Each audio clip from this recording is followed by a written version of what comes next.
The NHL's newest team announced a lawsuit against a bag manufacturer over a trademark dispute. The controversy involves the Utah Mammoth hockey team and a hockey equipment bag maker named Mammoth Hockey, the Salt Lake Tribune reported. Filed in U.S. District Court, the team's lawsuit seeks a declaration that its logo and name do not infringe on Mammoth Hockey's trademark rights.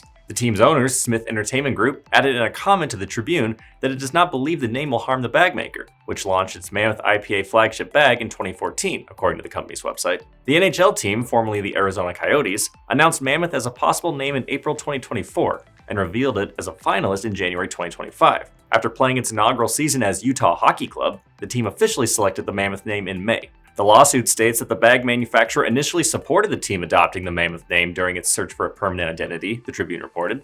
The filing also claims that the company reached out to the team to explore a collaboration if it chose Mammoth. However, the bag company allegedly, quote, reversed course in June and threatened litigation, claiming the new name violated trademark rights. The Tribune reported that the team responded in a letter stating that it, quote, does not maintain and has never filed a trademark application for the Mammoth designation. The letter also pointed to shape and color as key differences between the two logos' designs. Mammoth Hockey said it would, quote, vigorously defend itself in a trademark dispute, the Tribune reported. The company argues that consumers could confuse the two brands and that fans of other NHL teams might refuse to buy its products, thinking that a purchase would support a rival. I'm Nolan Beilstein, this is Manufacturing Now.